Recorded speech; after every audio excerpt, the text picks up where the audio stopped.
Hey everybody, Smart Silver Stacker here. And if you live in the US like I do, you just lived through a somewhat strange election. It was an election that went on during a pandemic, a global crisis. One of the people running the incumbent was a reality TV star, the other one, a former vice president and a career politician. And, it was just a weird election. It was contested by one side, by the incumbent. There was an insurrection at the Capitol, and we had this enormous military presence at the inauguration. So, all in all, just kind of a weird election. But I wanted to talk about what the outcome of the election and what the inauguration of Joe Biden as our next president means for the price of precious metals, and specifically what it means for the price of silver. So what I've got pulled up here is an inflation calculator over at usinflationcalculator.com. And the reason I want to show you this is because I think it's important just to put into context how low the price of silver is going into 2021 and how low it is compared to its previous highs as we enter the Biden administration. So the previous all-time high for silver was $50 or just over $50, and it hit that price back in 1980. This inflation calculator will allow us to use the CPI that is put out by the Bureau of Labor Statistics, and we can see what $50 in 1980 comes out to in today's dollars. So basically, just using the CPI, this is the government-provided inflation data, which more than likely understates inflation, at least to some extent, and you get a price of $157.05 in today's dollars. The inflation-adjusted high for silver is $157, but today it's trading in the mid-$20 range. Now, back in 1980, gold also put in a high, which we've since exceeded by quite a factor, but it was $850. So if we look at the gold 1980 inflation-adjusted high, we get $2,669.77.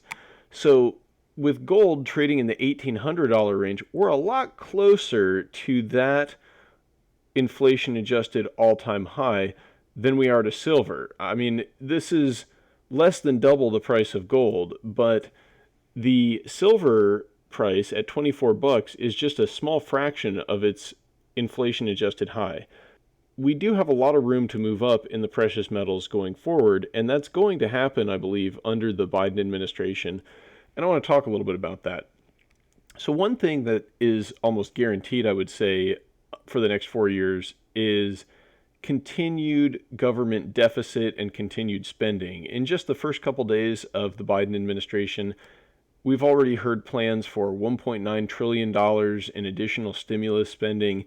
And honestly, I think that's probably just the beginning because things are beginning to accelerate here in the deterioration of the dollar and the deterioration of the U.S. economy.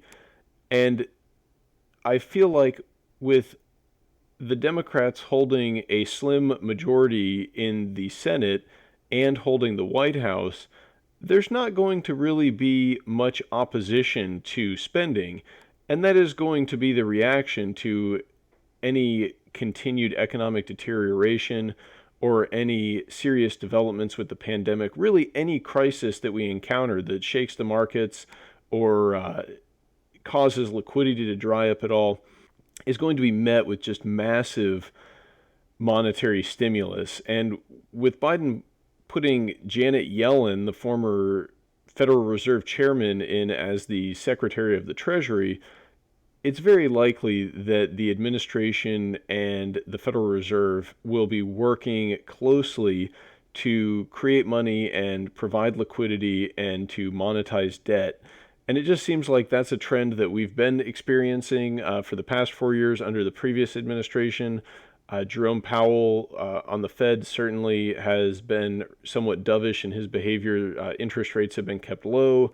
There's been really no problem enabling the massive deficit spending. I think that's a trend that's going to continue and probably accelerate, especially with someone like Janet Yellen. Having her in the administration pretty much seals the deal on more money creation and more inflationary pressures and a continued destruction of the dollar as a currency. So all of that bodes very well for the price of silver.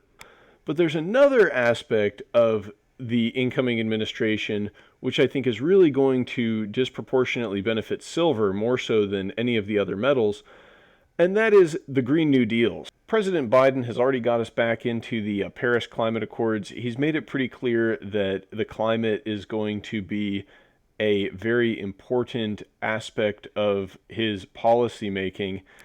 And regardless of where you stand politically, I try to stay apolitical and just look at the facts how they are. There are many green technologies out there which may or may not be viable in a free market, but they're going to be subsidized heavily by the government, and they're going to be enabled by policies and restrictions on traditional fossil fuel energy. Things like solar panels, those use a lot of silver.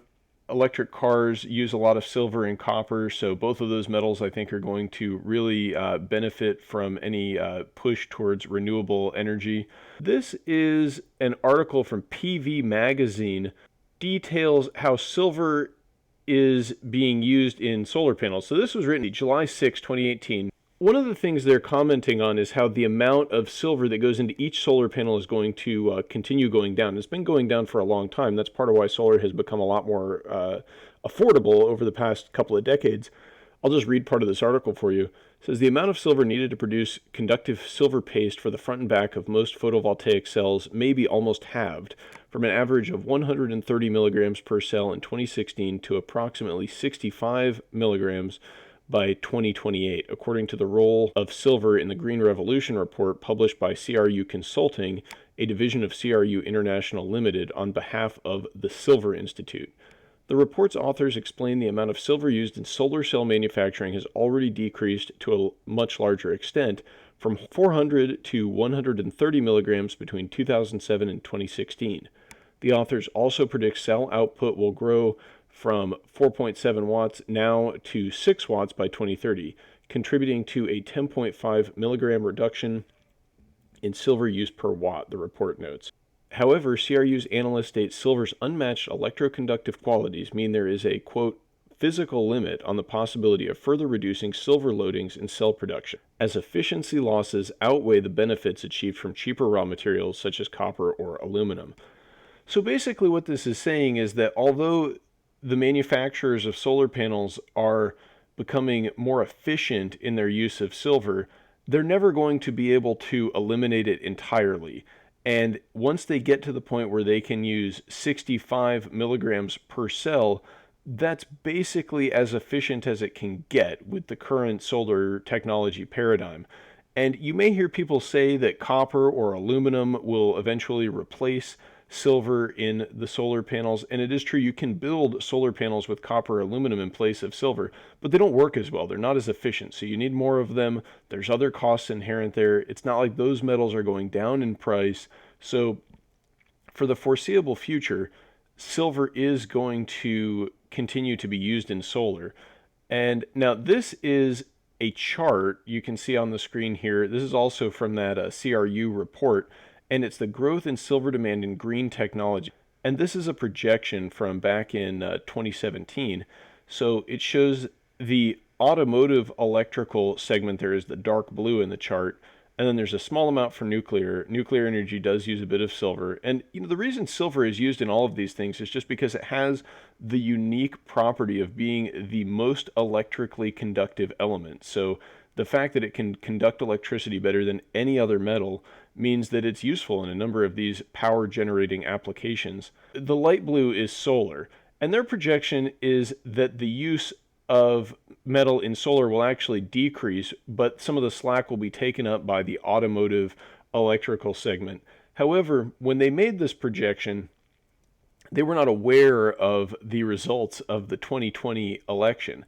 And I think that that is going to cause the numbers on this chart in reality to be much higher than their projections, because if policy is implemented that makes it either subsidized to implement solar or mandatory to use solar or mandatory to switch over to electric vehicles, for example, and electrical vehicles use a lot more silver and copper for that matter than combustion powered vehicles, then I think that these numbers are a very conservative estimate, and we'll probably see much higher consumption of silver by these technologies. because of government policy, not necessarily because of market forces.